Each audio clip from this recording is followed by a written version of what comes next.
Vendredi à 18 h et à 22 h.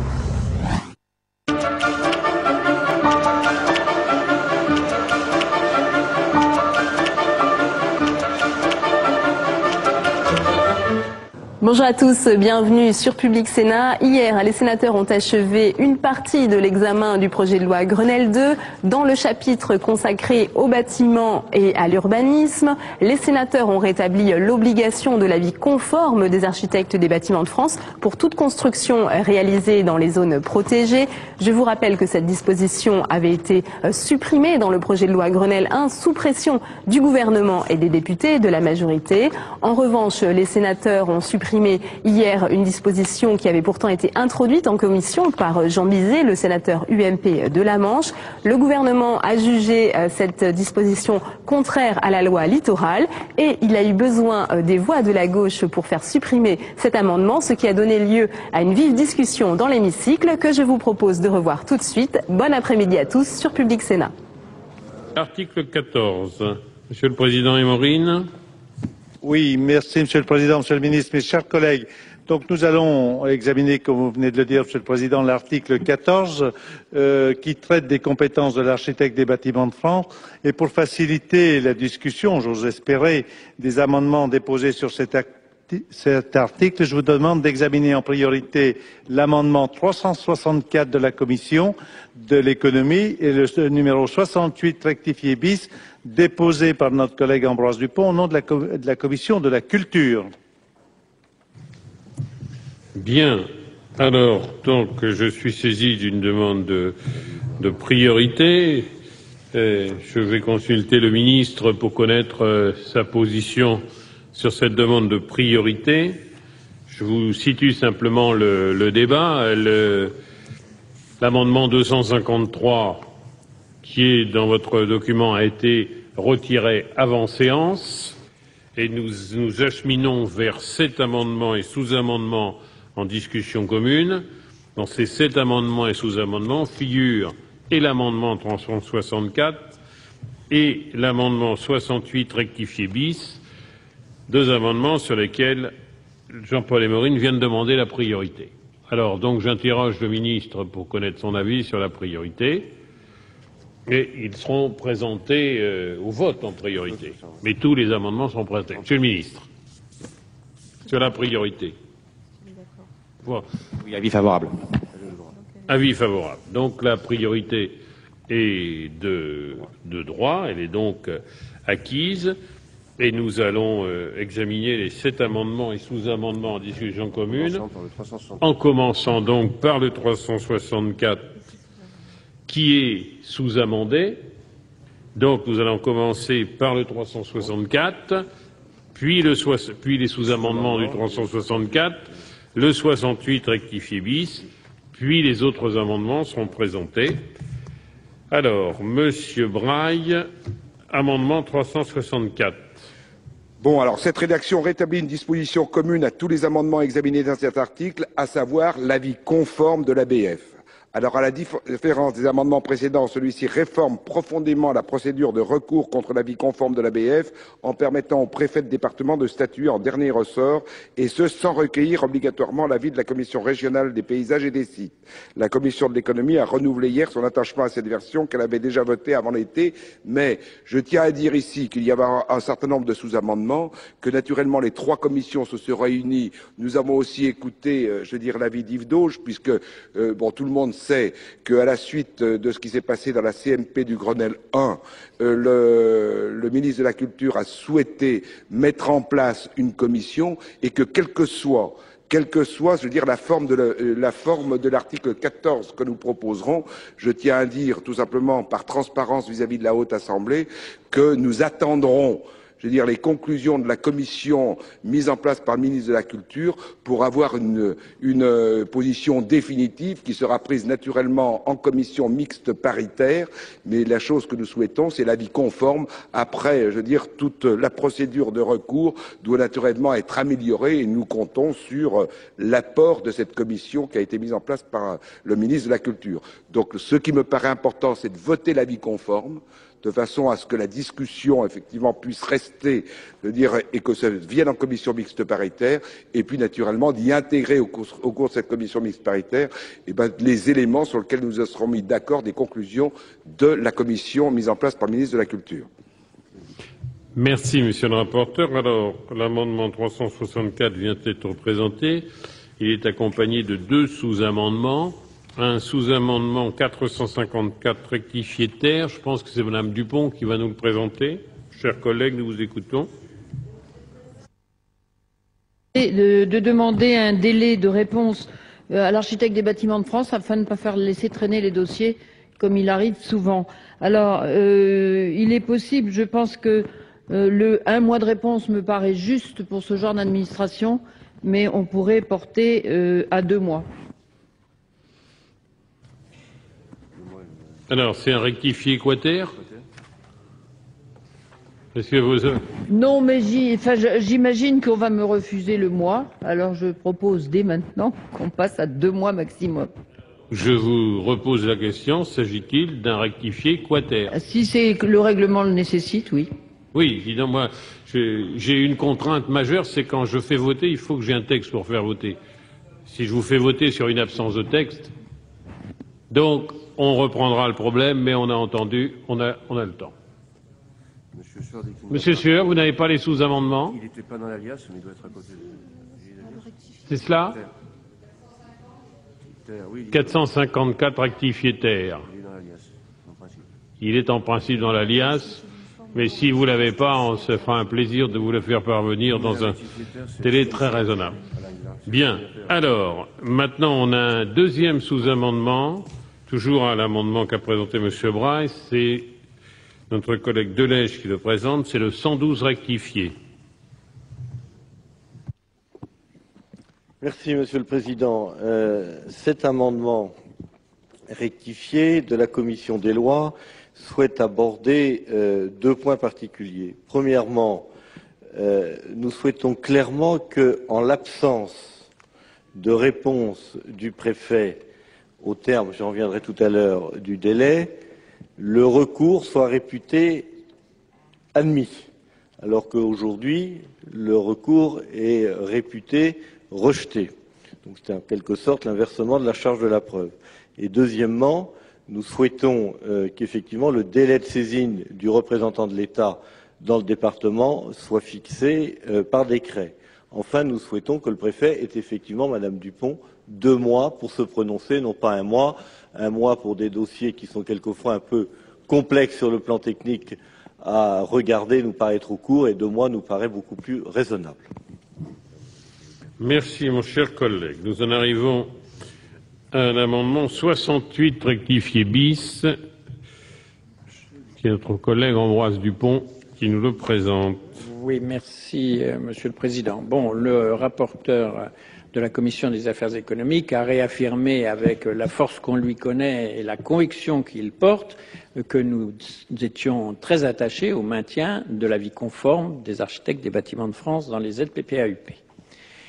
La différence qu'il y a entre nos 2 approches tient aux modalités du recours.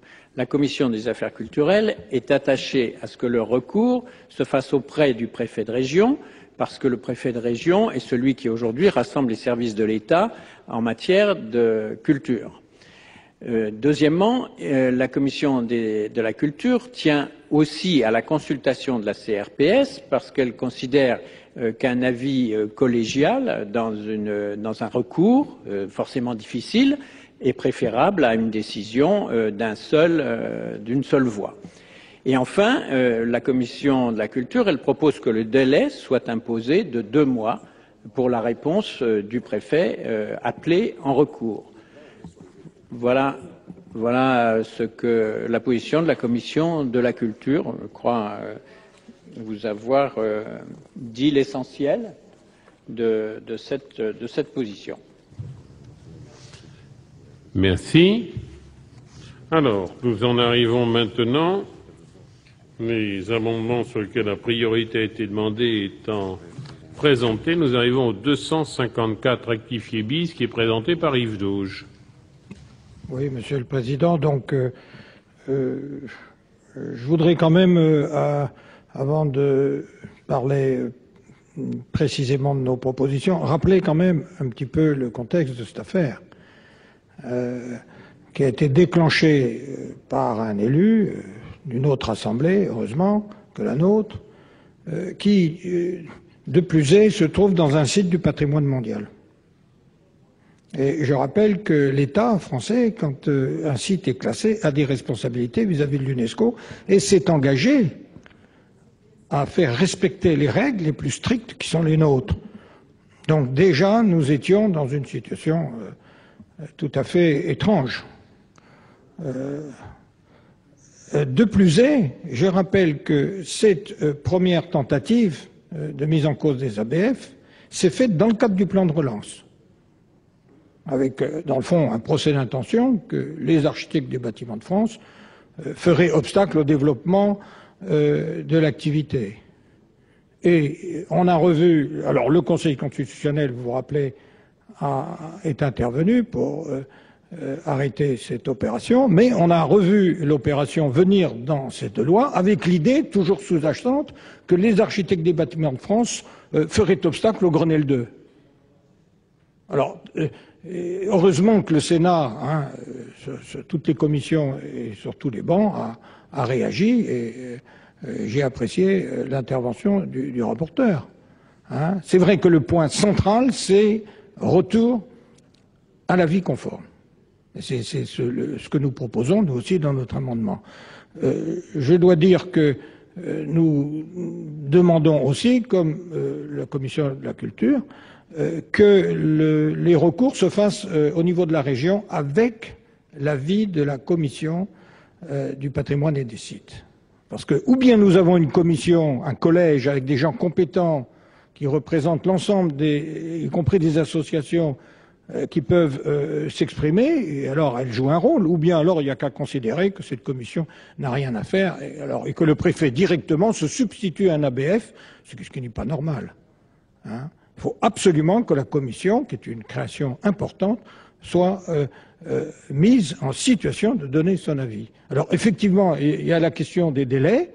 Je crois qu'il faut. Alors nous disions qu'un décret donnera les délais. Bon, il est certain qu'il faut réduire les délais.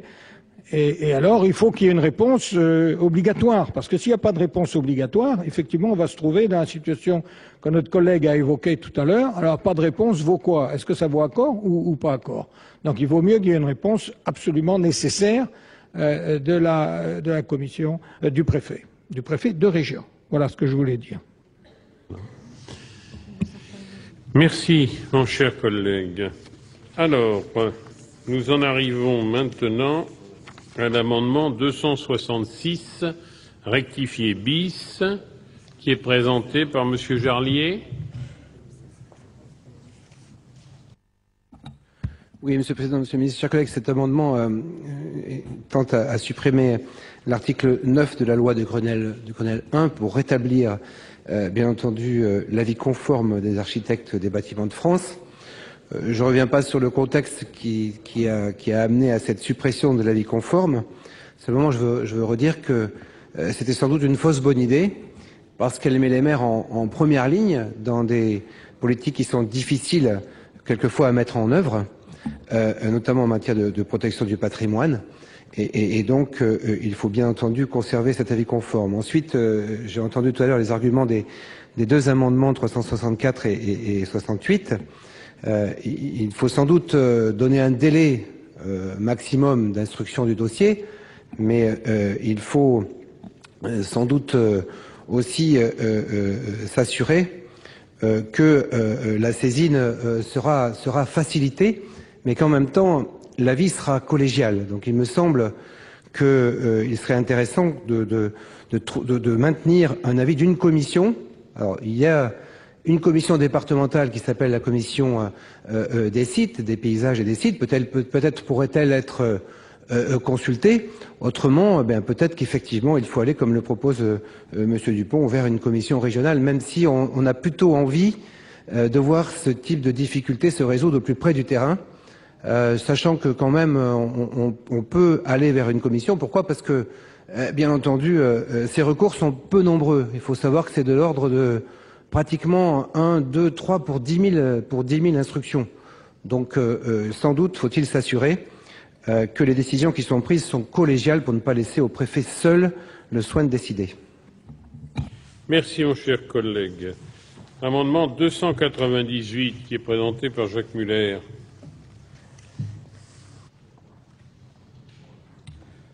L'objet de cet amendement visait à rétablir l'avis conforme. Sur le fond, on a bien compris qu'il en allait à long terme de la qualité de notre territoire en ZPP-AUP. Sur la méthode aussi, je suis sensible à la façon dont on travaille. Le Grenelle est une démarche participative et je constate que tous les milieux qui relèvent du patrimoine avaient insisté pour que l'avis conforme puisse être maintenu. Donc je trouve que c'est une bonne chose. Mais cet amendement introduit une autre dimension, c'est celle d'un besoin de régulation. Je vous rappelle que sur l'article 4, j'avais mis en évidence des contradictions manifestes de la manière dont, selon les territoires, les architectes se mettaient à interpréter les choses. Et donc, l'amendement en question introduit un référent supplémentaire en la personne du préfet, donc besoin de régulation. Mais l'amendement aussi introduit un deuxième principe, le même que mon collègue Jarlier, c'est celui du rôle de la commission des sites, qui doit pouvoir être consultée. Donc, régulation, mais aussi consultation élargie. Je vous remercie. Merci, mon cher collègue. Alors, écoutez, je crois que nous sommes au bout de l'ensemble de la série d'amendements et de sous-amendements en discussion commune. Donc, monsieur le rapporteur, je vais d'abord me retourner vers vous pour connaître votre avis sur ce qui n'a pas été présenté par vous-même. Oui, donc Monsieur le Président, donc nous venons effectivement les trois rapporteurs de façon relativement discrète, mais nous espérons effectivement constructive, de nous consulter pour essayer. Et je le dis à Yves Dauche, il faut que nous sortions effectivement du Sénat ce soir avec une position unie et forte si nous voulons effectivement arriver à l'Assemblée nationale sur quelque chose qui nous permettra d'imposer quelque chose, en sachant que de toute façon, quelle que soit la position de ce soir, je le redis, nous savons aussi qu'elle n'est pas définitive puisque nous attendons les conclusions de la commission mise en place par le ministre de la Culture. Donc ce que je proposerais, puisque nous sommes tous d'accord et que tout le monde demande de rectifier effectivement l'amendement, puisqu'il ne va pas et on a tous une position un peu différente, c'est que premièrement, naturellement, nous maintenons l'avis conforme. C'est la première chose. Deuxièmement, que le recours, effectivement, que le délai effectivement de recours soit fixé à 2 mois. Que nous inversions la charge de la preuve, c'est-à-dire que si le préfet n'a pas donné sa réponse dans un délai de 2 mois, le recours est réputé comme étant adopté. Et troisièmement, que nous n'allions pas devant le préfet de département, comme je vous le propose, mais devant le préfet de région. Voilà. Et pour l'instant, Yves Dauche, nous en restons là pour pas trop charmer la barque, sans pour l'instant l'avis de la CRDS. Nous verrons un petit peu plus tard, je veux dire, à la suite des résultats. Mais donc avec ces 4 conditions, premièrement, nous arrivons avec une position qui est forte, qui est unie, et je souhaite effectivement que le Sénat, ça serait aussi quelque chose d'important, vote à l'unanimité effectivement ces dispositions, puisque les 3 commissions et tous ceux qui s'intéressent, Yves Dauge aussi qui fait partie effectivement de la commission mise en place par le ministre de la Culture, nous votions comme un seul homme cette disposition pour arriver devant l'Assemblée nationale en commission mixte paritaire, je veux dire, en pouvant tenir notre position. Monsieur le rapporteur, moi je vous entends bien. Je souhaite que nous votions comme un seul homme, que vous votiez, mais je préfère que vous votiez comme un seul homme sur un seul texte. Donc moi, je ne soumettrai, malgré la clarté de votre exposé, que si nous avons un texte qui est autre chose qu'un gribouillis à la main, et je suspendrai le temps nécessaire pour être en présence d'un document qui soit précis. Monsieur le ministre, je me suis permis cette intervention de façon à ce que nos collaborateurs puissent écrire. Monsieur le Président, messieurs les rapporteurs, mesdames et messieurs les sénateurs, nous sommes là devant un débat qui a eu lieu à plusieurs reprises entre l'Assemblée nationale et le Sénat, et j'étais d'ailleurs député à l'époque où ce débat a eu lieu, et donc j'y ai évidemment pris part à l'Assemblée nationale. Je voudrais vous dire que, et vous le savez, le ministre de la Culture va présider une commission dont le rapporteur sera le conseiller d'État Thierry Tuot. Des parlementaires des 2 chambres seront évidemment associés à ce travail et donc nous espérons qu'entre le texte qui sortira du Sénat et l'Assemblée nationale, un accord soit trouvé entre l'ensemble des partenaires pour que, à l'Assemblée nationale ou au pire en CMP, on puisse avoir une position stable, définitive et qu'on arrête ces allers-retours incessants entre l'Assemblée nationale et le Sénat qui ont deux points de vue différents. Je précise d'ailleurs que les points de vue, au fur et à mesure du temps, commencent à se rapprocher entre les deux hémicycles, ce qui va déjà, me semble-t-il, dans une bonne direction. Pour ce qui nous concerne aujourd'hui, moi je serais assez... je vous proposerai la chose suivante. Sur l'amendement 364, présenté à l'instant par Dominique Braille, sous-amendé deux fois, si j'ai bien compris, une première fois pour passer au préfet de région et une seconde fois avec l'amendement du rapporteur de Lège pour mettre les 2 mois. J'émettrai un avis de sagesse sur ces amendements-là, enfin sur cet amendement ainsi sous-amendé, pour la raison suivante, c'est que dès lors que ce texte va évoluer, me semble-t-il, notamment en liaison avec le travail de la commission Thuot, il me semble, de notre point de vue en tout cas, nécessaire d'émettre un avis de sagesse et non pas un avis favorable. Monsieur le ministre, mes chers collègues, je vais suspendre la séance et je vous proposerai de la reprendre quand nous serons en possession du texte rédigé complet. Et c'est à ce moment-là, sur ce texte, je pense que vous serez en mesure de faire les explications de vote que vous souhaitez faire pour marquer la position des différents groupes. Je pense qu'il est quelquefois intérêt de prendre quelques minutes pour gagner beaucoup de temps et essayer de travailler dans la clarté, même si ce n'est pas, mon cher collègue de la Commission des lois, toujours une clarification rédactionnelle. Monsieur Raoul. Je comprends très bien l'intérêt d'avoir un texte tout à fait écrit, etc. Mais est-ce qu'on ne peut pas, dans ce cas-là, réserver l'article 14 en fin de discussion et continuer à avancer dans le texte? Si ça convient au président de la commission et au rapporteur, moi je suis d'accord avec cette solution. Bon, on fait comme ça alors. Donc, nous réservons la totalité de l'article 14. Et les articles après l'article 14, puisque je suppose qu'ils ont un certain nombre de choses à voir avec ce que sera devenu l'article 14. Et on va passer, si vous le voulez bien, au passage qui est avant l'article 15. Monsieur Raoul, faut suivre, hein. Donc, avant l'article 15, nous avons un amendement 273 rectifié, déposé par Monsieur Baillet et Val. Il tombe. Avant l'article 15, un amendement 199. Je vais demander à Evelyne Didier de le présenter. Merci, Monsieur le Président.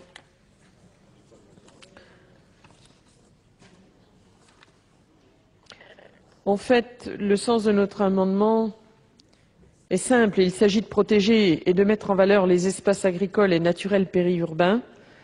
Et les départements suggèrent de revoir la procédure d'acquisition du département par préemption.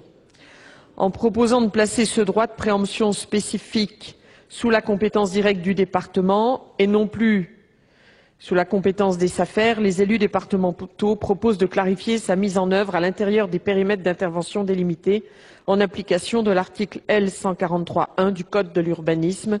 Vous avez compris qu'il s'agissait d'une proposition qui nous venait de l'ADF. Merci, mon cher collègue. Monsieur le rapporteur, votre avis sur l'amendement 199 que vient de présenter Madame Didier. Monsieur le Président, Monsieur le Ministre, mes chers collègues, donc nul ne conteste que la question est importante, mais je voudrais dire à Evelyne Didier que cette question devrait être abordée prochainement dans le cadre d'une loi qui doit être consacrée à l'agriculture et qui nous paraît donc plus sage de l'aborder à ce moment-là. Donc c'est pourquoi, effectivement, je vous demanderai éventuellement en disant que, naturellement, cette question doit être abordée, mais qu'il est plus sage de le voir, je veux dire, dans la loi consacrée à l'agriculture. C'est pourquoi je vous demanderai éventuellement de retirer votre amendement en prenant l'engagement que ça sera examiné à ce moment-là. Monsieur le ministre. Même avis, Monsieur le Président. Très bien. Madame Didier, vous êtes sollicitée. Votre position? Écoutez, si j'ai la certitude que la question va être revue prochainement, je vais retirer mon amendement. Bien, l'amendement 199 est retiré. Nous en arrivons à l'article 15. À l'article 15, un amendement 115 de notre collègue de Lège Il fait allusion au 14 et au 14 bis. Je pense que nous devons le réserver. Nous arrivons à l'article 15 bis. Monsieur le ministre, c'est un amendement de suppression qui est présenté par le gouvernement. Monsieur le rapporteur, monsieur le président, on peut le traiter, celui-là? Monsieur le ministre, nous vous écoutons.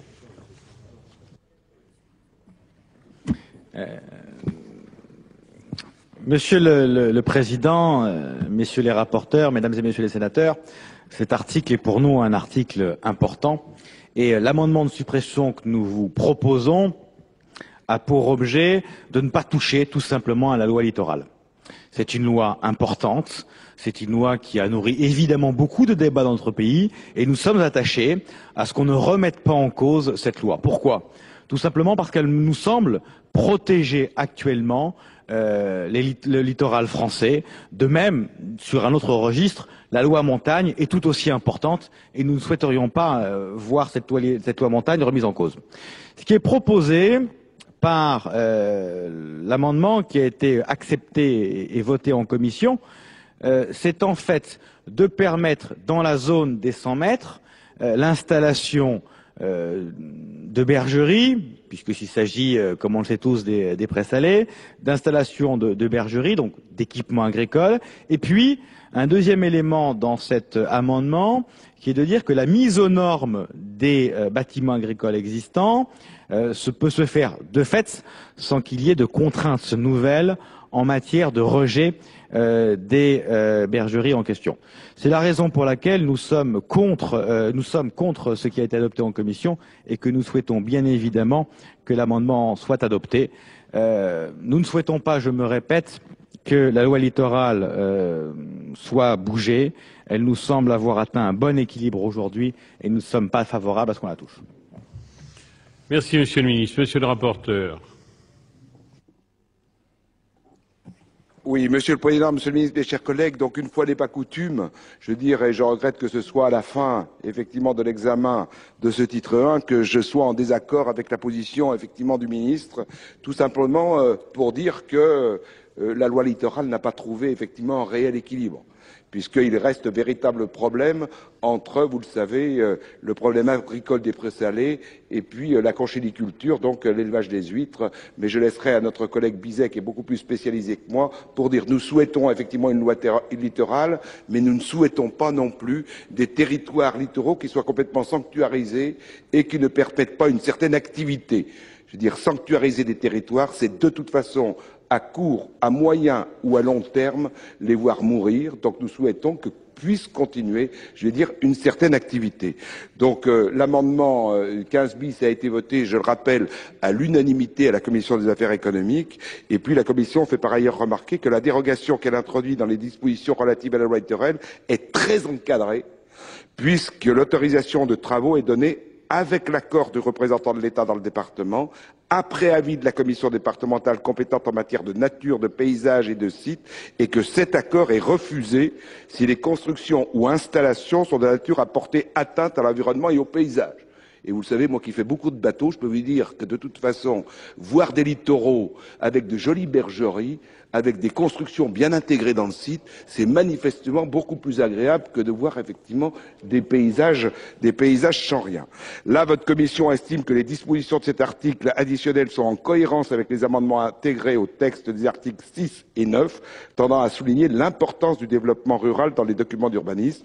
Les présalés sont des territoires vivants qu'il ne faut pas mettre sous cloche et le législateur doit donc concilier l'objectif de préservation de l'environnement et celui du développement rural, cher à tous les sénateurs qui sont ici. Voilà pourquoi je suis contraint, avec effectivement une immense peine, de donner un avis défavorable, je dirais, à l'amendement du gouvernement.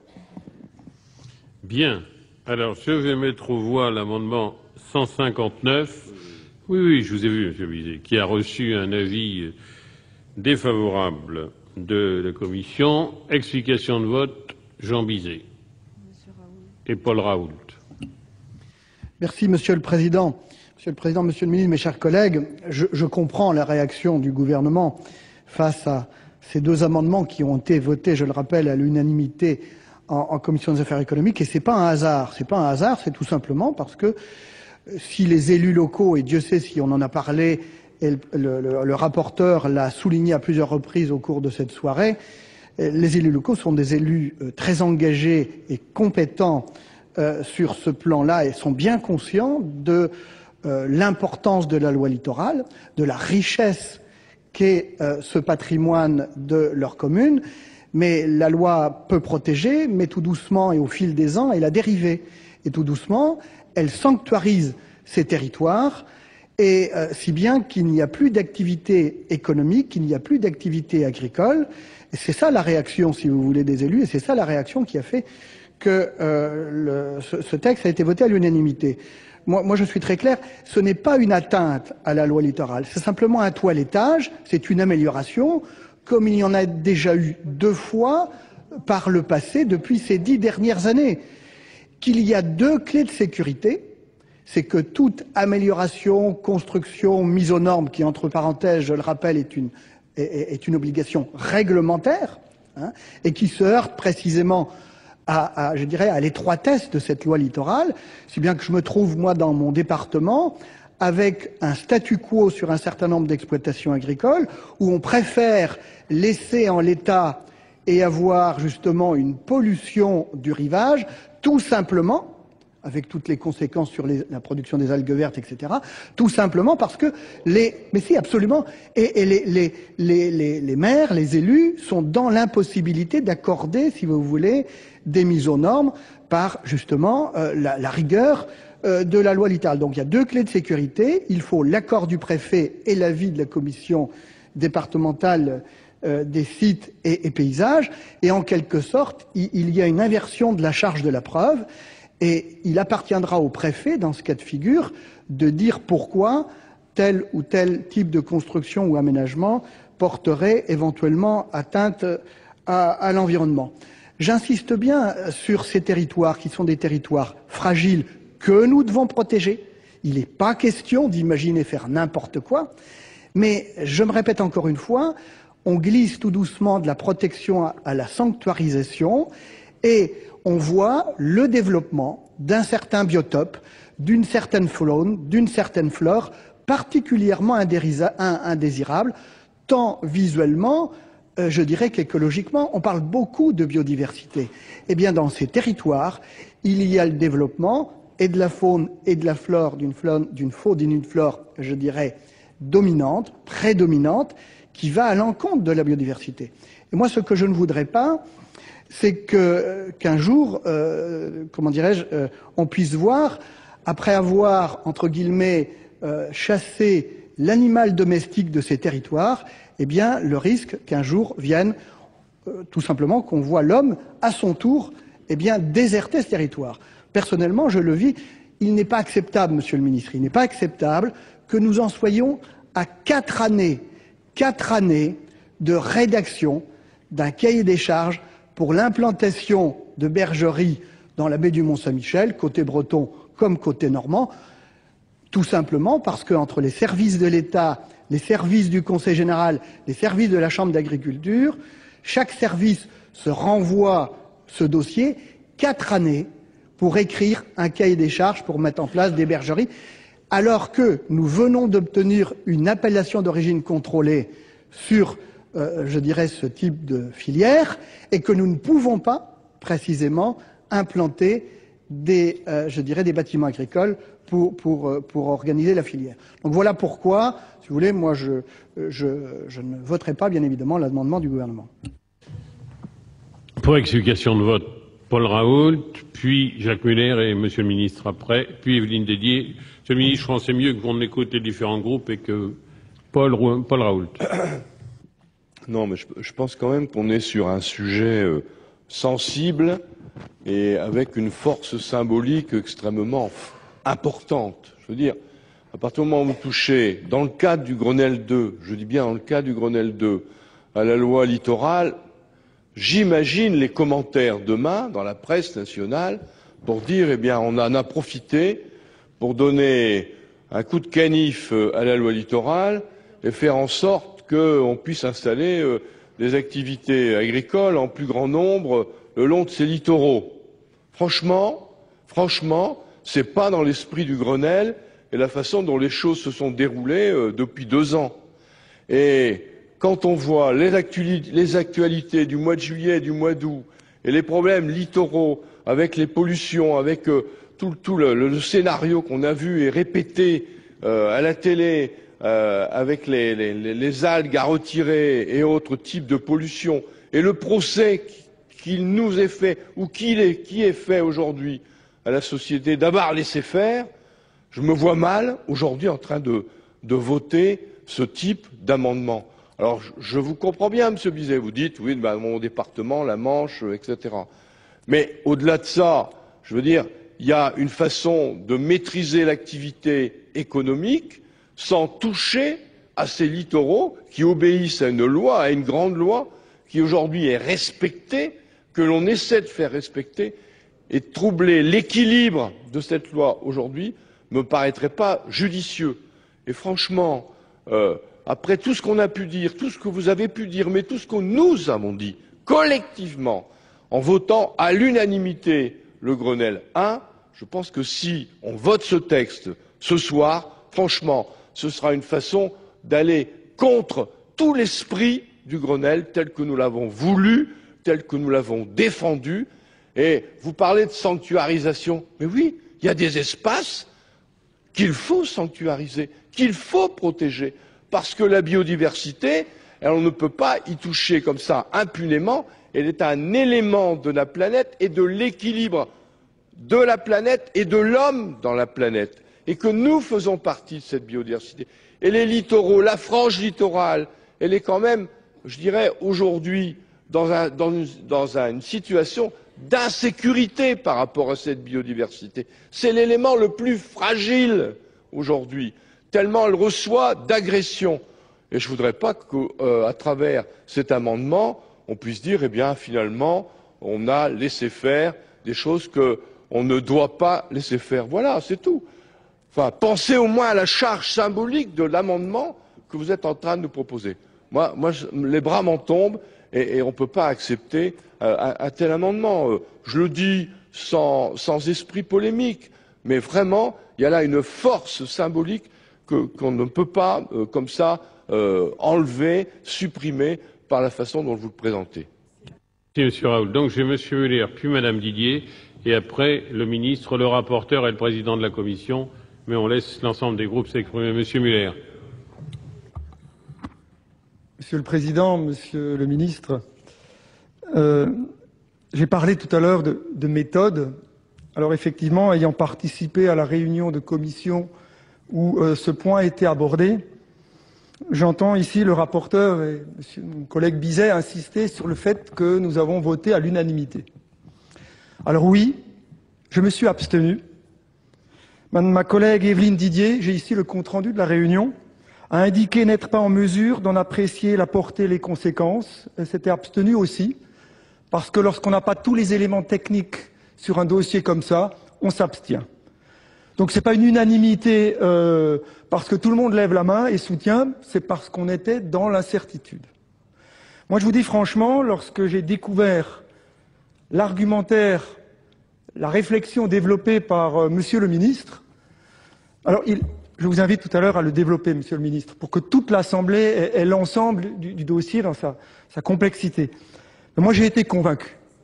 J'ai été convaincu ici que nous prenons un risque terrible de décrédibiliser le Grenelle. Dans ma DG, mardi, j'avais dit « Le diable se niche souvent dans les détails ». Ben nous y voici. Nous y voici, à partir d'un amendement anodin, susceptible de régler un problème local. Et puis, c'est sympathique aussi, les moutons de Pré-Salé. On prend ici une disposition qui risque, effectivement, de tuer l'esprit de la loi littorale, en tout cas de la déséquilibrer gravement. Alors je n'aurai pas l'outrecuidance de lire ici le texte qu'a rédigé ou que les services du ministre ont rédigé, mais je souhaite vraiment, Monsieur le Ministre, que vous puissiez, parce que les collègues ici n'ont pas eu le temps de le lire. Votre argumentaire, il est très fin, il est détaillé, il est technique, il est précis. Eh bien, moi, je vous demande de l'exposer précisément devant... Monsieur le rapporteur, je ne vous ai jamais interrompu, s'il vous plaît. Je vous demande donc solennellement de développer ce point-là. On en aura tous besoin pour comprendre ce qui se passe. Et à ce moment-là, nous voterons tous, en notre âme et conscience, plutôt que de suivre mécaniquement une commission qui aurait voté à l'unanimité, alors que de fait, nous n'avons pas eu ce débat technique en commission. Merci, monsieur. Madame Didier, puis monsieur le ministre. Oui, Monsieur le Président, Monsieur le Ministre, mes chers collègues, bon, j'allais dire ce que vient de dire mon collègue Muller, à savoir que, effectivement, nous n'en mesurions pas parfaitement la portée. Et donc, effectivement, c'est un amendement maintenant qui est celui de la, c'est un article qui est maintenant celui de la Commission. Pour autant, ça ne veut pas dire qu'on a approuvé, loin de là. Aujourd'hui, après avoir effectivement lu ce que vient d'écrire le gouvernement, d'une part, en me rappelant aussi les débats que nous avons eus à d'autres moments sur d'autres textes concernant justement cette loi littorale, on sait qu'elle est très contraignante, on sait que d'aucuns veulent lui faire des accros et veulent essayer d'en diminuer la portée. Je me dis qu'au fond, on est dans un titre qui s'intitule « Bâtiments et urbanisme » et que, au fond, cet article-là, c'est un cavalier et que ce n'est pas faire bonne manière que d'attaquer une loi aussi fondamentale, aussi importante, de cette façon-là. Ça mériterait de toute façon un débat à un autre moment qu'à 1h du matin en catimini, alors qu'on est si peu nombreux. Je crois que ça mérite mieux et donc je voterai pour l'amendement du gouvernement.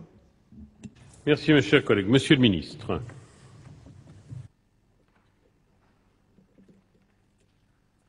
Oui, Monsieur le Président, Mesdames et Messieurs les sénateurs. Monsieur le sénateur Bizet, je ne peux que comprendre votre exaspération. 4 ans pour rédiger un cahier des charges pour bâtir les bergeries en question, je trouve ça, comme vous, exaspérant. Alors, si je vous dis aujourd'hui que je prends l'engagement solennel devant vous de régler ce dossier-là et d'établir ce cahier des charges dans les 3 mois qui viennent, vous pourrez douter effectivement de la parole de l'État dès lors que ça fait 4 ans qu'on vous fait lanterner. Je prends quand même cet engagement devant vous si vous acceptez de retirer cet amendement. Pourquoi? Je comprends bien votre refus. Pourquoi? Parce que ce qui me gêne dans votre amendement, c'est que pour un exemple, pour un cas particulier qui est le vôtre, qui est juste, on a un amendement d'une portée générale. Un amendement d'une portée générale qui ne se limite pas au cas précis qui est le vôtre, mais qui va beaucoup plus loin en autorisant toutes les constructions de bâtiments à usage agricole dans la bande des 100 mètres. Qu'il s'agisse des moutons du Mont-Saint-Michel ou de toute autre forme d'agriculture dans la bande des 100 mètres. Nous avons donc là un dispositif d'une portée générale qui porte, nous semble-t-il, atteinte fortement à la loi littorale, alors que vous souhaitez, ce qui est très compréhensible, régler un cas particulier juste. C'est la raison pour laquelle le gouvernement, évidemment, maintient cet amendement et souhaite le défendre devant vous. J'ajoute un second point, si vous le voulez bien, qui me paraît tout aussi important. Votre amendement comporte 2 parties. La première partie, nous venons de l'évoquer. La seconde partie, c'est celle que j'évoquais tout à l'heure, peut-être un peu rapidement, de la mise aux normes. La mise aux normes, aujourd'hui, elle est possible. Elle est possible à une condition, c'est que cette mise aux normes n'entraîne pas une augmentation des effluents des animaux. Avec votre amendement, vous permettez une mise aux normes, mais vous retirez cette condition d'augmentation des effluents des animaux. Autrement dit, et je vais essayer de prendre un exemple très concret qui ne reflètera peut-être pas une réalité, imaginons un cas d'espèce. En Bretagne, une porcherie existe dans la zone des 100 mètres. Nous avons 20 cochons dans la porcherie en question. On fait une mise aux normes et on estime aujourd'hui que cette mise aux normes entraîne des effluents de X, avec la partie 2 de l'amendement, on pourra faire une mise aux normes, avoir une porcherie qui va doubler, tripler de volume, et avoir donc des effluents qui doublent de volume. Aujourd'hui, la loi permet d'ores et déjà la mise aux normes en question. Elle permet la mise aux normes en question à condition qu'il n'y ait pas une augmentation des effluents. C'est ça l'élément important. Et dans votre amendement, vous permettez la mise aux normes en question, ce qui est le droit actuel, mais vous supprimez la condition que je viens d'évoquer, qui est pour nous très importante, parce que vous savez, comme nous, que ce sont ces effluents en question qui produisent les algues vertes qui font aujourd'hui débat dans notre territoire. Voilà, peut-être avec un peu plus de précision, les raisons pour lesquelles nous avons proposé cet amendement. Je comprends, là encore, monsieur le sénateur, je comprends le cas particulier que vous évoquez. Je propose qu'avec vous, on trouve une solution dans les 3 mois qui viennent, parce que vous avez raison pour ce qui concerne votre dossier, mais là, vous avez un amendement d'une portée générale qui, me semble-t-il, ne répond pas à votre propre ambition. Monsieur le rapporteur. Mais M. Bizet s'est déjà exprimé en explication de vote et il ne propose pas d'amendement. M. Bizet n'a pas d'amendement. Il a expliqué son vote hostile à l'amendement de suppression du gouvernement en défendant la position de la Commission, si j'ai bien compris. Alors, M. Bizet, je vous donne la parole. Oui, mais bon, je crois que dans le climat, on peut se permettre une petite entorse qui va faciliter, je pense, les choses. Merci, Monsieur le Président. Monsieur le ministre m'a fait une proposition très aimable, mais il comprendra que je ne peux pas l'accepter, tout simplement parce que ce n'est pas un cas particulier. Nous visons, les uns et les autres, le même objectif, c'est-à-dire protéger un environnement fragile, spécifique, mais qui a besoin précisément de la présence d'animaux domestiques sur ce territoire, comme il a besoin également de professionnels liés à l'exploitation, je dirais, des espaces marins pour faire de la conchyliculture ou autre. Je sais très bien que, si vous voulez, en ayant déposé ce texte, une onde, entre guillemets, de choc est cette question de l'augmentation des effluents. Mais il est bien évident que l'augmentation des effluents dans le cadre de la mise aux normes, ce ne sont pas des effluents qui vont polluer le territoire. Ce sont des effluents qui sont gérés, qui sont particulièrement gérés puisque nous sommes dans des obligations réglementaires, alors qu'aujourd'hui, il n'y a pas de possibilité de mise aux normes sur certains établissements agricoles parce qu'on se heurte à la rigidité de la loi littorale au travers de l'article 146-4. Donc, nous avons le même objectif. Parce que moi, je le dis très clairement, demain, si nous désespérons autant les agriculteurs ou les gens qui vivent dans ces territoires et qui n'ont pas... Il n'y a pas de porcherie chez moi. Non, mais je n'ai pas pris ça comme une agression. Il n'y a pas ni d'élevage hors sol type porcherie, ni volaille. Ils n'ont pas besoin d'être sur ces espaces de territoire. On a besoin, tout simplement, d'herbivores, donc de moutons, de bovins, voire d'équins, tout simplement parce que chaque espèce animale a sa vocation sur ces territoires pour consommer tel et tel type d'herbe. J'ai dans une partie de la baie du Mont-Saint-Michel, en bordure précisément de la Bretagne, une telle prolifération de ronces, de mauvaises herbes, qu'il n'y a plus d'obione, qui est l'herbe qui permet aux moutons présalés de se développer, qu'il n'y a plus de salicorne, et ce sont des mauvaises herbes. C'est un biotope qui n'est pas favorable à, je dirais, à un environnement de ce type de qualité. Donc, je suis tout aussi empreint que vous et mes collègues de l'autre côté de l'hémicycle de cette notion de développement durable. Je ne vous ferai pas l'affront de rappeler les trépieds du développement durable, mais là, si vous voulez, comme on occulte totalement la donne économique, il n'y a plus d'équilibre au niveau environnemental et social. Et ce n'est pas un cas uniquement dans le département de la Manche, je me suis renseigné, dans le Finistère c'est pareil. Je ne voudrais pas, si vous voulez, et j'en terminerai par là, cette loi a déjà été toilettée 2 fois. Je vous propose de la retoiletter une troisième fois, et c'est pas dans mon esprit de lui porter atteinte, c'est simplement de l'améliorer. J'ai des rapports les plus courtois avec les services de l'État sur ce point, mais très sincèrement, il y a la loi, il y a la lecture de la loi, il y a l'esprit de la loi, et permettez-moi de dire, il y a également l'ouverture d'esprit d'un certain nombre de fonctionnaires au niveau départemental, avec lesquels on ne peut pas, 4 années, et ce n'est pas terminé, 4 années pour élaborer un cahier des charges, c'est pas possible. Monsieur le rapporteur.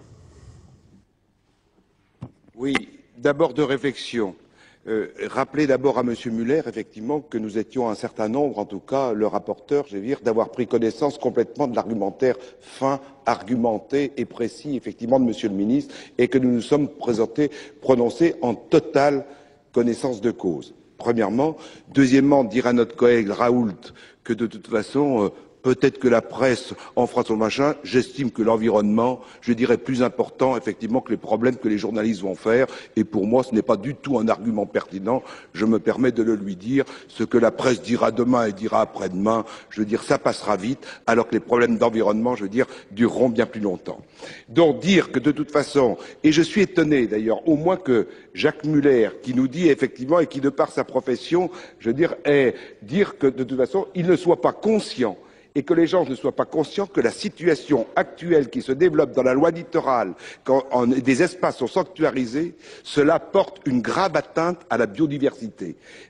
On pourrait le démontrer, notre collègue Jean Bizet nous l'a dit. Et je refute, alors de façon totalement catégorique, ce que vient de nous dire le ministre sur le problème, effectivement, de la porcherie.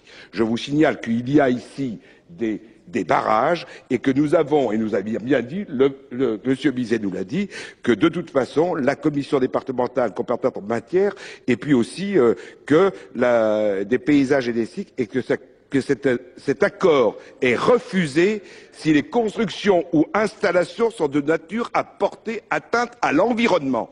Donc il est bien évident qu'à partir du moment où il y aura des effluents qui seront considérablement augmentés pour le cas de la porcherie, il est bien évident que la commission compétente, prenant acte, je veux dire, de l'atteinte grandissante à l'environnement par rapport à la situation antérieure, donnera un avis défavorable. Donc votre argument, Monsieur le ministre, que vous avez soutenu, ne tient pas, je veux dire, puisque Monsieur Bizet avait prévu ce garde-fou pour éviter la position, effectivement, que vous venez de décrire. Donc je voulais dire, les algues, alors, c'est ce que l'on voit se développer, effectivement, puisque la diversité biologique est en train, et vous êtes en train d'assister dans ces territoires que l'on traite en train de sanctuariser, je veux dire, tout simplement de la prédominance d'espèces, je veux dire, de végétaux qui sont en train de prendre le pas sur, eh bien, tout simplement, la flore naturelle. Donc, je vous le dis, et je le dis, je dirais à mes collègues très sincèrement, ce problème est un problème important pour l'environnement, et tant pis pour les journalistes, pour la biodiversité, il me paraît important de voter contre l'amendement de suppression de l'article 15 bis que nous avons voté à l'unanimité. Alors, mes chers collègues, je ne donnerai plus la parole à personne parce que j'estime que l'Assemblée est suffisamment éclairée. Monsieur le Président Émorine, vous avez demandé depuis longtemps, on écoute le Président et on passe au vote. Je pense qu'il y a un moment où on peut continuer inlassablement. Je dirais, j'ai bien vu toute votre crainte que ça dure longtemps sur la BF, donc vous avez trouvé un dérivatif. Monsieur le Président, vous avez la parole. Oui, Monsieur le Président, Monsieur le Ministre, mes chers collègues, si je prends la parole, c'est pour éclairer quand même le débat de la Commission, parce que je ne peux pas laisser dire à notre collègue Muller qu'il n'y a pas eu de débat en Commission. Je vois que depuis le début de ce texte, Monsieur le Ministre, nous avons été en liaison permanente, les rapporteurs de la Commission, avec le gouvernement, avec vos collaborateurs. Nous avons un différend par rapport à cet amendement qui a été adopté à un moment donné, qui était inscrit dans le texte de la Commission. Le gouvernement dépose un amendement, ce qui peut apparaître tout à fait naturel. Quand on a abordé ce sujet en Commission, vous savez, l'exemple de la porcherie, je m'excuse, Monsieur le Ministre, ce n'est pas le bon exemple. Ce que Jean Bizet nous expose, ce que j'ai en tête, c'est que nous avons des espaces naturels à préserver, ce qui paraît, bien sûr, la moindre des choses. Mais que peut-on constater si on fait des projections à 10, 20 ans ou 30 ans. La biodiversité, Monsieur le Ministre, elle n'est pas tombée du ciel. Cette biodiversité, elle est venue de l'activité d'élevage, et mon cher collègue, nous nous connaissons suffisamment, je ne soutiens pas l'élevage porcin dans ces espaces. Mais quand vous avez des élevages bovins, ovins ou équins, comme l'a dit Jean Bizet, souvent ce qui vous amène la flore dans ces espaces qui sont à protéger aujourd'hui, c'est cette activité d'élevage. Ce que nous avons voulu aux côtés de Jean Bizet, c'est de préserver un élevage extensif qui entretiennent cette biodiversité. Pourquoi nous avons voulu le faire? Pour préserver dans le temps, Monsieur le Ministre, la biodiversité. Je vais vous donner un exemple. Dans mon département,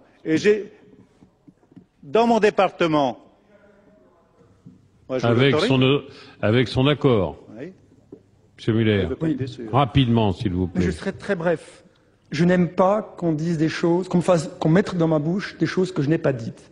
Je dis très précisément, nous n'avons pas eu de débat contradictoire, technique et précis sur les conséquences des amendements présentés par mon collègue Bizet. J'ai pas dit qu'il n'y a pas eu de débat. Ah bon? J'ai dit qu'on a eu une information quasi unilatérale et nous étions un certain nombre à s'abstenir par courtoisie parce que nous n'avons pas l'habitude de prendre position lorsque nous n'avons pas les éléments.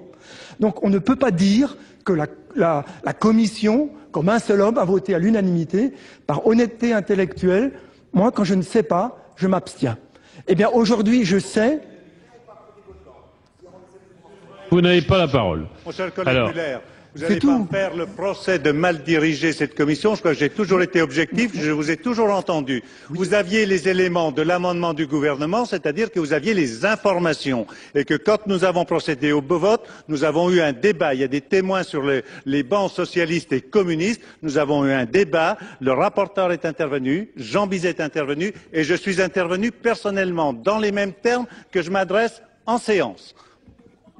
Tout à fait, mais je porte pas de jugement sur vos positions. Monsieur Muller nous dit que vous êtes abstenu. Ce que dit Dominique Braille, quand on analyse un vote, s'il y a un vote, s'il y a des abstentions, ça s'appelle un vote unanime. Donc je vois qu'il a la fidélité, mais que vous ayez toute l'attitude pour vous exprimer, ça me convient tout à fait. Ce que je veux dire, par l'exemple, Monsieur le Ministre, que je veux vous citer, dans le département de Saône-et-Loire, j'étais d'accord pour la préservation d'une réserve naturelle et le département a participé au financement de cette réserve naturelle parce qu'il y avait une diversité biologique à travers des dunes, à travers une flore. Mais qu'est-ce qui s'est passé? Les protecteurs de la nature ont voulu empêcher les animaux d'y pénétrer. 20 ans après, que constate-t-on? Une friche où il y a des vipères. Alors moi je défends la position de Jean Bizet pour préserver la biodiversité, mais en même temps maintenir une activité économique respectueuse de l'environnement, et c'est pourquoi nous sommes contre l'amendement du gouvernement. Alors nous allons passer au vote, si vous le voulez bien, parce que sinon je vais devoir suspendre et vous allez devoir revenir demain. Alors, j'appelle l'amendement 159 qui a été présenté au nom du gouvernement par le ministre. Qui est pour l'amendement présenté par le ministre?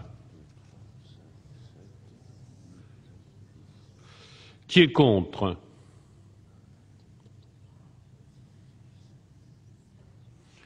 L'amendement est adopté. Et par voie de conséquence, l'article 15 bis est supprimé. Monsieur le ministre. Après vote, je voudrais juste confirmer l'engagement que j'ai pris tout à l'heure auprès du sénateur Bizet. Dans les 3 mois, le cahier des charges sera réglé. Dans ce vote qui, lui, tout le monde sera d'accord pour dire qu'il n'était pas unanime, dans ce vote, l'amendement 255 est bien évidemment tombé. Alors, je vous propose qu'on finisse ce qui concerne le 15 bis, etc., et puis on va revenir après à l'ABF. Alors, après l'article 15 bis, un article additionnel, un amendement 225 qui est présenté par...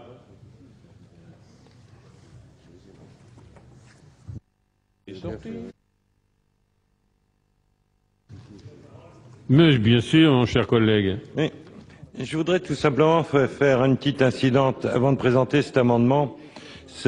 ce qui s'est passé ici ce soir et par rapport à l'évolution du travail législatif en commission fera que notre groupe, systématiquement, votera contre les amendements de la majorité en commission. Ça évitera toute interprétation concernant des votes unanimes. Comme ça, ce sera clair, même si, après, en séance, on pourra les voter. Ça évitera une manipulation des votes et des abstentions. Ce que je trouve pas ça très honnête. Monsieur le rapporteur, je vous trouve pas très correct ce soir. D'ailleurs, ça fait 3 remarques que je vous ai déjà faites. Vous savez, à 1h05 du matin, je pense qu'il faut garder un certain calme. Donc, Monsieur Raoult a seul la parole et on en vient à son amendement 225. Je pense qu'on s'est exprimé, que vous aurez l'occasion de continuer. Donc, mon cher collègue, vous avez seul la parole. J'espère, Monsieur le Président, que vous aurez l'occasion de donner la parole au rapporteur, sinon il va exploser. La production de logements dans le respect du développement durable nécessite une offre foncière en milieu urbain. Et l'État doit donner l'exemple. À cet effet, il convient d'élargir les possibilités qui lui sont offertes de céder du foncier avec des cotes pour produire des logements abordables. Dans le cadre de la loi ENL, nous avons déjà adopté ce qui est désormais l'article L. 3211-7 du Code général de la propriété des personnes publiques qui permet à l'État de vendre des terrains de son domaine privé à un prix inférieur à la valeur vénale lorsqu'ils sont destinés à la réalisation de programmes comportant essentiellement des logements, dont une partie de logements sociaux.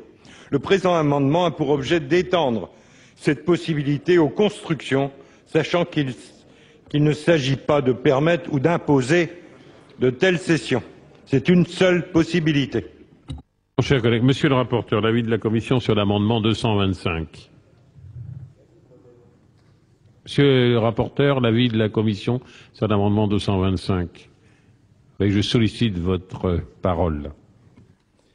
Alors, la loi Enel a permis à l'État de vendre des terrains de son domaine privé à un prix inférieur de la valeur vénale lorsqu'ils sont destinés à la réalisation de programmes comportant essentiellement des logements sociaux.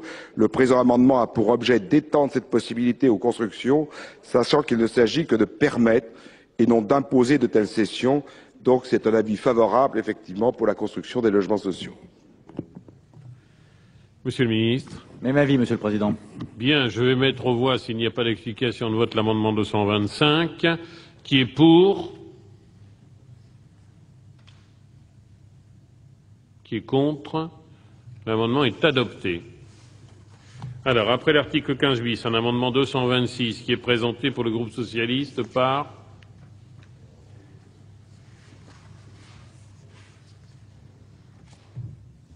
La loi de finances pour 2009 autorise sous certaines conditions la cession à l'euro symbolique aux communes des immeubles domaniaux reconnus inutiles par le ministère de la Défense dans le cadre des opérations de restructuration militaire réalisées entre le 1er janvier 2009 et le 31 décembre 2014.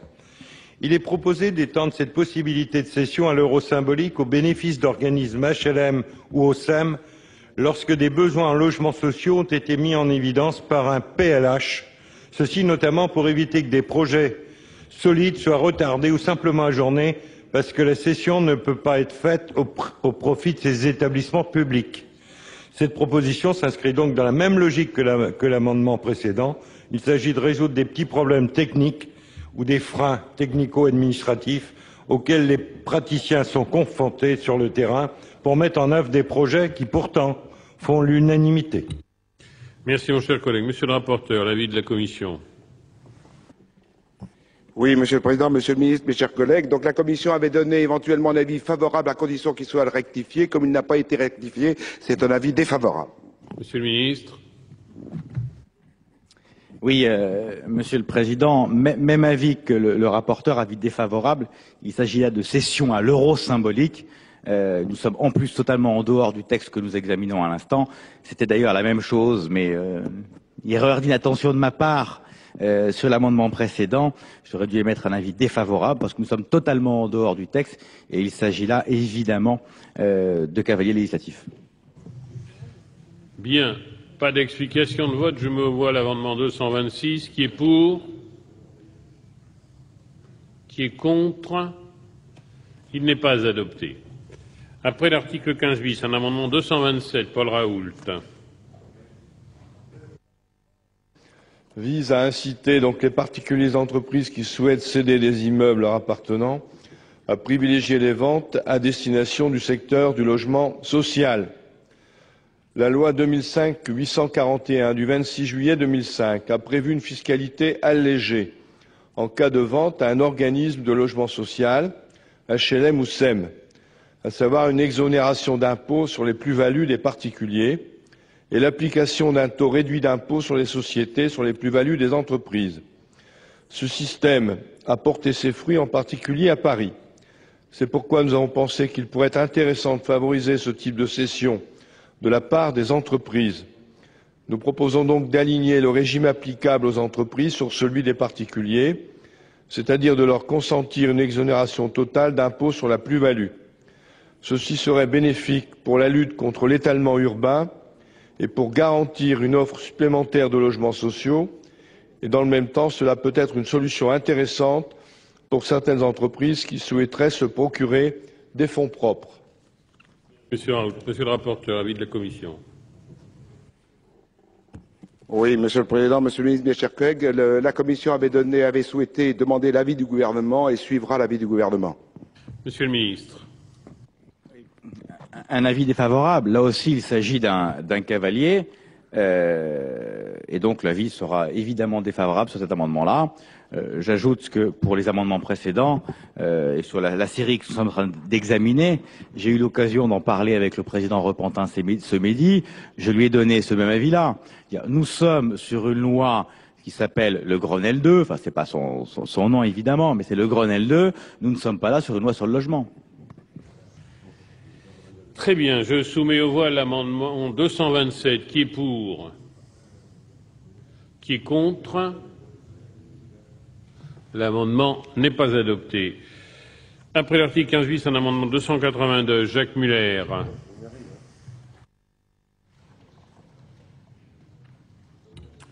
Oui, actuellement, les délits en matière de protection du cadre de vie prévus par l'article L. 581-34 du Code de l'environnement doivent être jugés par un tribunal correctionnel composé d'un président et de 2 assesseurs, ce qui peut expliquer en partie la rareté des poursuites en la matière. En effet, dans la mesure où les procureurs de la République accordent généralement une priorité aux infractions commises contre les biens et les personnes, ces infractions au cadre de vie jugées non prioritaires sont d'autant moins susceptibles de faire l'objet de poursuites. Cette situation me paraît d'autant moins justifiée que l'article 398.1 du Code de procédure pénale prévoit déjà, dans son 6e, que certaines infractions au Code de l'environnement de nature délictuelle peuvent être jugées par un tribunal correctionnel composé d'un juge unique. Ainsi, l'extension de cette possibilité aux délits commis en matière de protection du cadre de vie ne pourrait qu'inciter les procureurs de la République à engager plus fréquemment des poursuites et ainsi à contribuer tout simplement au plus grand respect de la loi en la matière. La Commission a donné un avis défavorable, Monsieur le Président. Monsieur le Ministre.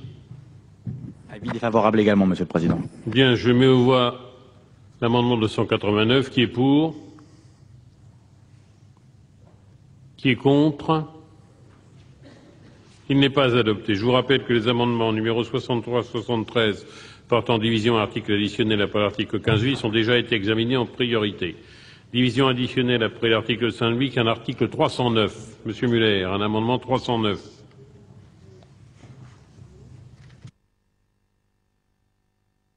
Cet amendement vise à créer un nouveau chapitre à la fin du titre 1 concernant les règles d'urbanisme. Il permettra d'insérer les dispositions relatives à l'implantation des équipements utilisés dans les réseaux de télécommunications et installations radioélectriques. Si. Monsieur le rapporteur, l'avis de la Commission. La Commission a donné un avis défavorable, Monsieur le Président. Ministre. Même avis. Je mets aux voix. Qui est pour? Qui est contre? L'amendement 309 n'est pas adopté. Après l'article 15 bis, un amendement 296 qui est présenté par Monsieur Muller.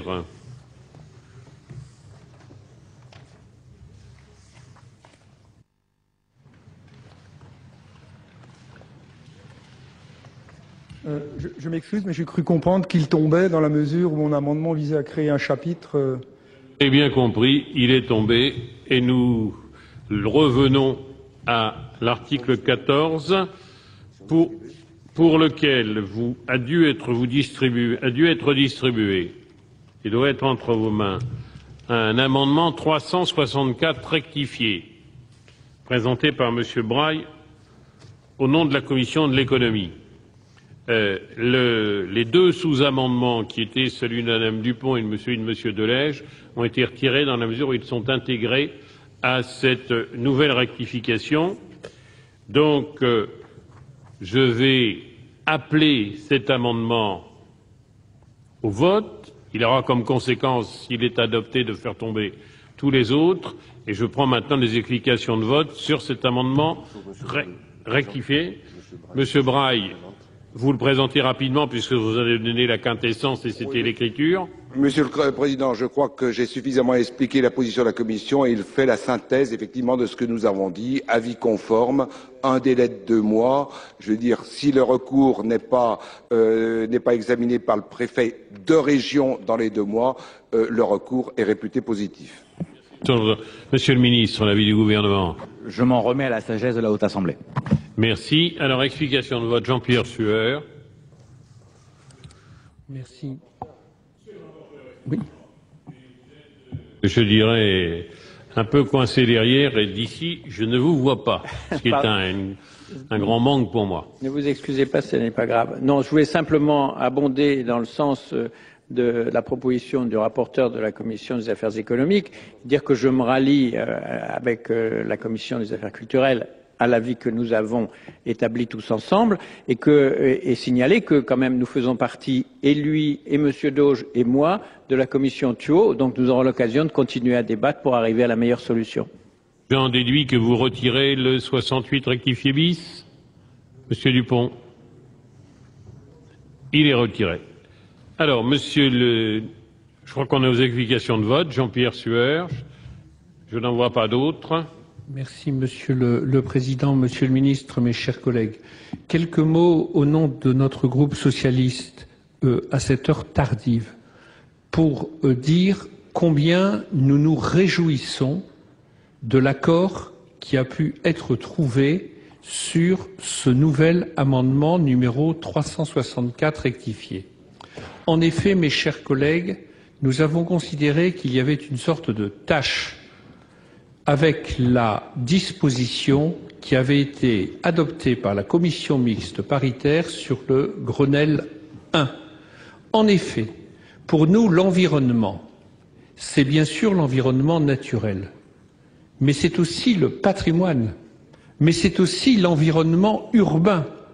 Et il était pour nous extrêmement choquant que dans une loi sur l'environnement, dans une loi pour l'environnement, soit adoptée une disposition qui, en supprimant l'avis conforme des architectes des bâtiments de France, avait pour effet, à l'intérieur des ZPPAUP, de les priver pratiquement de tout pouvoir et, par conséquent, de priver l'État de moyens, la puissance publique, des moyens de mettre en œuvre une politique de protection effective du patrimoine.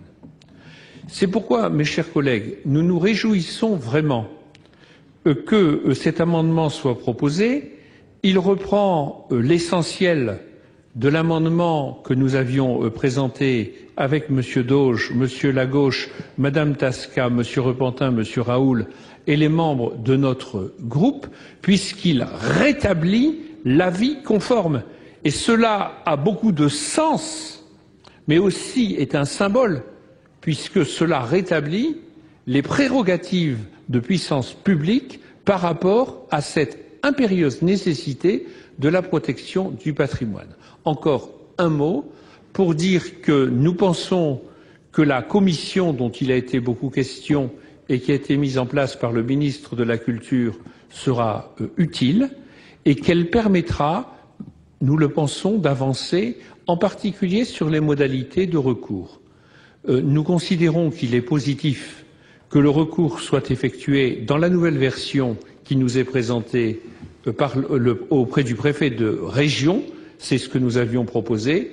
Il nous semble qu'il serait nécessaire que la commission du patrimoine et des sites soit consultée. C'est sa fonction et il est logique qu'il puisse y avoir un avis collégial par rapport à ces questions-là, mais nous pensons que la Commission pourra à cet égard faire des propositions utiles. En tout cas, c'est un moment symbolique et fort qui permet de revenir sur une décision qui avait été extrêmement malencontreuse et j'espère que nous serons suivis dans la suite du débat à l'Assemblée nationale lors de la future commission mixte paritaire et surtout par le gouvernement, Monsieur le Ministre, suite aux travaux de la commission qui va être mise en place. Voilà pourquoi nous voterons, bien entendu, cet amendement qui est le fruit d'un large accord. Merci, Monsieur Sûr. Madame Didier pour explication de vote. Oui, Monsieur le Président, merci. Je souhaitais exprimer l'avis de notre groupe.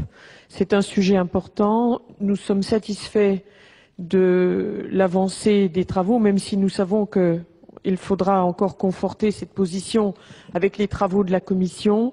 Mais nous espérons que les points de vue du Sénat et de l'Assemblée seront suffisamment proches pour que nous puissions conserver le rôle des ABF. Il faut se rappeler que nous sommes tous fiers de notre bâti, que ce soit dans les villages, que ce soit dans les villes. Et nul doute que cette qualité de notre architecture soit due en partie au fait qu'il y a et qu'il y avait des ABF. Et donc, nous sommes heureux de cette conclusion qui, je l'espère, sera la bonne. Et nous espérons que l'Assemblée nationale confortera ce travail de consensus qui a été fait. Il y a là un véritable consensus. Le travail qui a été fait par la Commission comme par le gouvernement, eh bien, a été utile.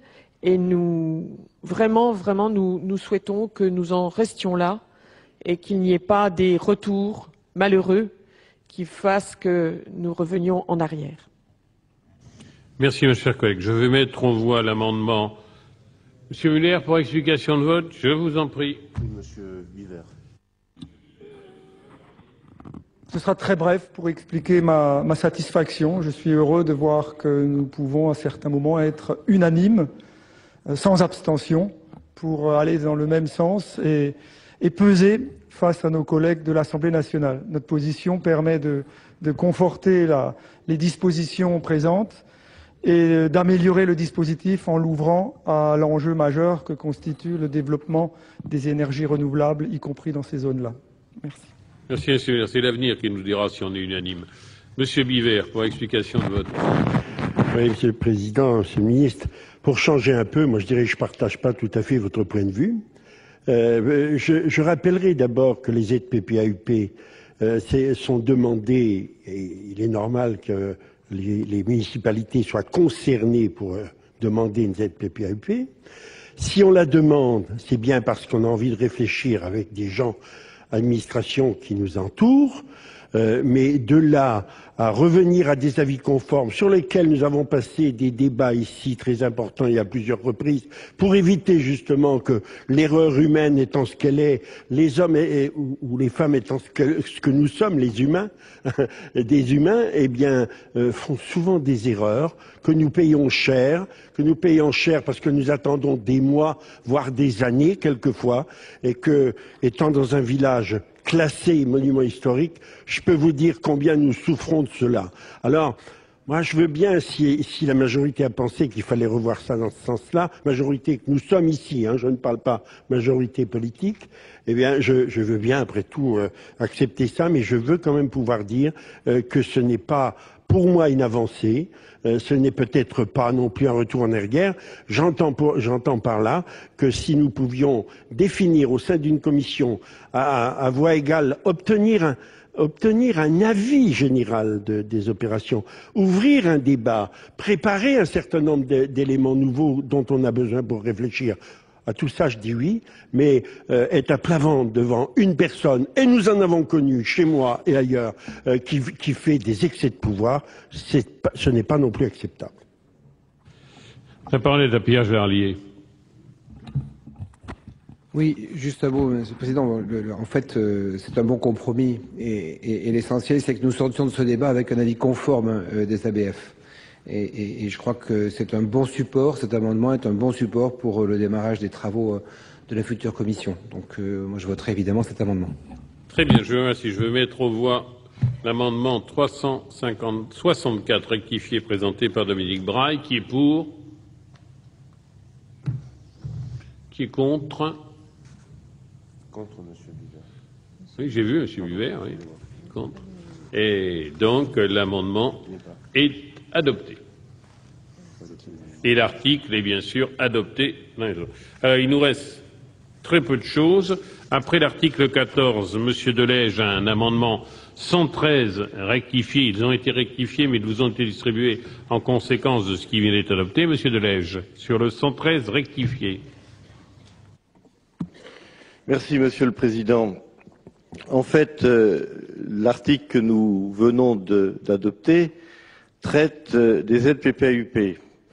Mais les ZPPAUP, c'est 600 zones effectivement existantes. Ce sont 400 en cours d'élaboration, mais les sites classés, ils sont à peu près au nombre de 30 000. Et donc, en réglant le problème des ZPPAUP, on a certainement réglé une partie des problèmes, mais pas l'intégralité. Et donc, l'objet de l'amendement 113 et de l'amendement 114, si vous m'autorisez à les rapporter en même temps, puisqu'ils sont identiques, le 113 a trait au périmètre de protection et le 114 au secteur sauvegardé. Ces deux amendements ont pour objectif de partir de ce que nous venons de voter et de l'étendre, c'est-à-dire, premièrement, introduire un délai, le délai de 2 mois, ce que nous venons de faire pour les ZPPAUP. Deuxièmement, inverser, comme nous l'avons fait pour les ZPPAUP, la charge de la preuve, si je peux ainsi m'exprimer, c'est-à-dire qu'au bout de 2 mois, si le préfet n'a pas répondu, le recours est présumé acquis. Troisièmement, nous proposons de supprimer le pouvoir d'évocation du ministre en considérant qu'au fond, il a à sa disposition des services en région, directeur du patrimoine ou le préfet de région. Et bien évidemment, dans ce cas-là, nous insistons beaucoup, bien sûr pour le maintien de l'avis conforme, mais aussi pour le maintien de la commission. Car autant dans la ZPPAUP, on peut avoir un débat sur la nécessité de maintenir la commission. Pourquoi? Parce que la ZPPAUP, c'est en quelque sorte un contrat entre le maire et l'ABF. Il y a déjà eu un travail, il y a une carte, il y a un règlement. Et donc, en quelque sorte, cette commission s'est déjà réunie, s'est déjà prononcée. Et d'ailleurs, il y a très peu de contentieux dans les ZPPAUP. Je crois que c'est vrai qu'il y en a 3 jusqu'à l'instant. En revanche, lorsqu'on est en secteur protégé, ces 30 000 sites que j'évoquais, je crois qu'il est important non seulement de garder l'avis conforme, mais d'avoir l'éclairage de la commission. Donc voilà l'objet de l'amendement 113. Et l'amendement 114, encore une fois, c'est le même, mais cette fois-ci pour les sites. Très bien, merci, Monsieur Delège. Je vais donc demander l'avis du rapporteur sur le 113 et puis sur le 114. Dire que ces dispositions sont très pertinentes et en tout cas très attendues par les élus. Donc c'est un avis favorable. Merci, Monsieur le rapporteur. Monsieur le ministre. Oui, même position que tout à l'heure, c'est-à-dire sagesse. Nous attendons évidemment, pour ce qui nous concerne, la mission qu'on fait au conseiller d'État Thiot pour effectivement avoir une position définitive. Je vous remercie, Monsieur le ministre. Je mets aux voix l'amendement 113 rectifié. Explication de vote, Monsieur Muller, vous êtes sûr? Bien, donc il n'y a plus d'explication de vote. C'est ce que j'avais cru comprendre. 113 rectifié, je le mets aux voix. Qui est pour? Qui est contre? Il est adopté. 114 rectifié, qui est pour? Qui est contre? Il est adopté. Article 15, Monsieur Delègue. Changement des références. Oui, premièrement, remplacement de référence et deuxièmement, l'application à Mayotte de ce que nous venons de voter pour les ZPPAUP. Donc une coordination. Monsieur le rapporteur. Favorable, Monsieur le Président. Monsieur le ministre. Sagesse. Alors je mets aux voix l'amendement 115. Qui est pour? Qui est contre? Il est adopté. Et l'article 15, je mets aux voix l'article 15. Qui est pour? Qui est contre?